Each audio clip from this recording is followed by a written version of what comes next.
नमस्कार and welcome to logic learner classes. मैं अमित चहल। आज की इस वीडियो में करेंगे हम पजल्स। तो देखते हैं हमारा पहला question. In A school 8 teachers JKLMNOPQ teachers 3 different subject English, science and math. ठीक है, ये 8 टीचर हैं, 3 डिफरेंट सब्जेक्ट पढ़ा रहे हैं।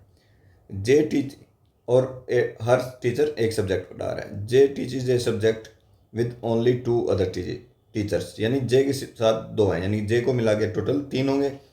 जे does not teach English, J English नहीं पढ़ाता, या तो जे साइंस पढ़ाएगा फिर, या जे क्या मैथ पढ़ाएगा। ठीक है। O N and teach same subject but not math, यानी ओ एन क्या है, या तो साइंस पढ़ाएंगे या इंग्लिश पढ़ाएंगे और साथ में पढ़ा रहे हैं। L and Q teach same subject but different than that of J, J से अलग और एक साथ पढ़ा दें। L does not teach science, L एल साइंस नहीं पढ़ा रहा है मतलब क्यू भी साइंस नहीं पढ़ाएगा। अब देखते हैं, जैसे अलग पढ़ा रहे हैं एल और क्यू एक साथ, अगर एल और क्यू यहाँ पढ़ा सकते हैं इंग्लिश, इसी केस में क्या पता एल और क्यू हमारे मैथ पढ़ा रहे हो। अब इस केस में देखते हैं, जे हमारा मैथ पढ़ा रहा है, एल और क्यू साइंस पढ़ाएंगे नहीं, यानी कि एल और क्यू क्या इंग्लिश पढ़ा रहे हैं। ठीक है। K teaches a subject which is different than that of J L and N, K जो सब्जेक्ट पढ़ा रहा है वो जे एल और एन तीनों से अलग है। जे और एल के साथ के आएगा नहीं तो के अलग आएगा, जे एल के साथ के आएगा नहीं तो के यहाँ आएगा, जे और एल के साथ के आएगा नहीं तो के यहाँ आएगा। के डज नॉट टीच इंग्लिश, के इंग्लिश नहीं पढ़ा रहा है, तो ये केस हमारा यहीं पे कैंसिल हो गया, केस बच गए ये 2। M and P teach same subject but not math, यानी कि एम और पी भी क्या है, साइंस और इंग्लिश पढ़ा रहे हैं। ठीक है।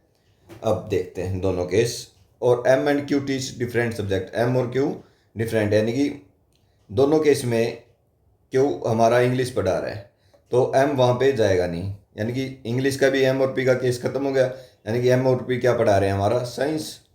ये हमारे एम और पी आ गए। ठीक है।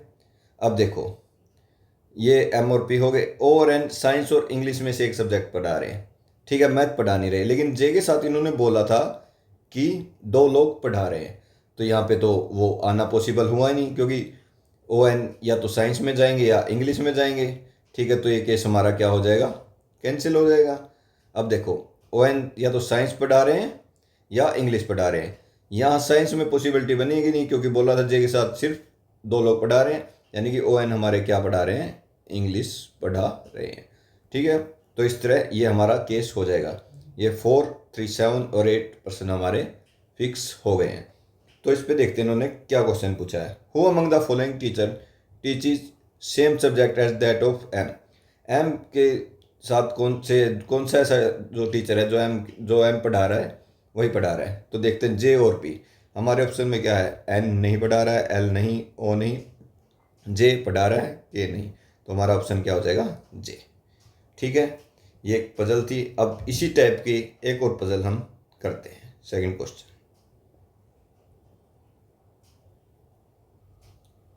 सेकंड क्वेश्चन है ये हमारा, ये आ गया सेकंड क्वेश्चन। देखो क्या दिया है, 10 student FGHIJKLMNO took admission in class 3 of ABC school 2024 में। They join classes on 3 different dates 4, 7, 9। ठीक है, 3 डिफरेंट डेज में क्लास ज्वाइन की है और बोला कि at least 2 student join the class on the same date, कम से कम 2 स्टूडेंट तो एक डेट में होने चाहिए, ज़्यादा कितने भी हो सकते हैं ये हमें नहीं पता। ठीक है, FGM join the class on non prime number, यानी कि FGM ने 7 को नहीं किया क्योंकि 7 इज ए प्राइम नंबर।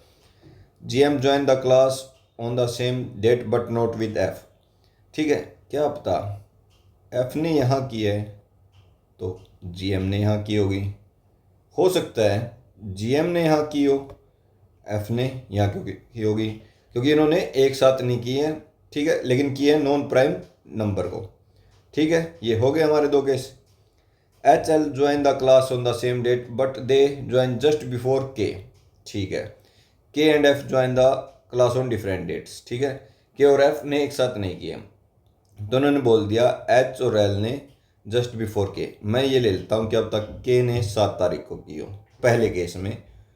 हो सकता है के नो को भी कर सकता है पहले केस में, तो एच एल जस्ट इमीडिएट अब वो ये आ जाएंगे। अब के एफ के साथ करेगा नहीं, तो इसमें एक ही केस बचेगा, के ने यहाँ किया और एच और एल ने यहाँ पे ज्वाइन किया है। ठीक है, के एफ ज्वाइन द, ठीक है, ये हो गया हमारा। J O N join the class on the same date, J O N ने सेम डेट को ज्वाइन किया है, बट नॉट ऑन 9 अप्रैल, यानी कि इन्होंने कब किया है, 4 और 7 को, ठीक है, किसी एक डेट को। I does not join on 9 अप्रैल, यानी कि आई ने भी कब किया है, 4 और 7 में से किसी एक डेट को। ठीक है, J and I join the class on different dates, यानी कि ये 3 और आई अलग अलग डेट को हमारे ज्वाइन कर रहे हैं। ठीक है, prime number of student join the class on first 2 date, पहली 2 डेट में प्राइम नंबर ने ज्वाइन किया है। अब देखो 3 to 5 और 6 हमारे हो चुके हैं, 4 पेंडिंग है। ठीक है, अब 3 को प्राइम बनाने के लिए हमें क्या चाहिए, या तो 2 चाहिए, या तो यहाँ पे 3 का पेयर आएगा या 1 का आएगा। अगर 3 का आता है 3 और 3 6, जो कि एक प्राइम नंबर नहीं होगा। 3 और 1 का पेयर आता है 4, जो कि एक प्राइम नंबर नहीं होगा, तो ये केस हमारा कट गया। ठीक है, अब देखो इन्होंने बोला था एटलीस्ट 2 स्टूडेंट। अब देखो ये चारों के चारों 4 और 7 को जा रहे हैं, यानी कि यहाँ पे एफ अकेला रह रहा है, तो अकेला रहने की पॉसिबिलिटी है नहीं, क्योंकि कम से कम 2 जने होने चाहिए, भी केस हमारा कट जाएगा। ठीक है, अब एफ के साथ हमें ऐसा देना होगा, ऐसा पर्सन देना होगा जो एक प्राइम नंबर बनाए। अब देखो अगर मैं जे ओ एन तीनों दे देता हूँ, जो कि 4 प्राइम नंबर होगा नहीं, तो एफ के साथ अगर फिर हमें यही है कि आई देना पड़ेगा। ठीक है, इसी प्रकार एच और एल के साथ हम किसको देंगे, फिर जे ओ एन को, जो कि ये क्या बन जाएगा 5। ये भी हमारा एक प्राइम नंबर है, और ये 2 भी एक स्मॉलेस्ट प्राइम नंबर है। ये इवन भी एक प्राइम नंबर, इवन जो होता है सिर्फ वो 2 होता है, तो ये 2 भी प्राइम है, ये 5 है। ठीक है, एटलीस्ट 2 वाली कंडीशन भी हमारी पूरी हो रही है। ठीक है, तो ये हमारा केस सही हो जाएगा ये वाला। अब इस पे क्वेश्चन देखते हैं। Who among the following person join class on 7 अप्रैल, 7 अप्रैल को पूछा है, इनमें से किसने ज्वाइन की है। एल ने की है, ओ ने की है, आई ने नहीं किया, आई ने की है 4th को, तो हमारा ऑप्शन हो जाएगा बोथ ए एंड बी। ठीक है, आज की इस वीडियो में थी ये 2 पजल सेम टाइप की थी। अगर किसी को कुछ भी इनसे रिलेटेड डाउट है तो नीचे कमेंट सेक्शन में मुझसे पूछ सकता है। आज के लिए इतना ही, धन्यवाद।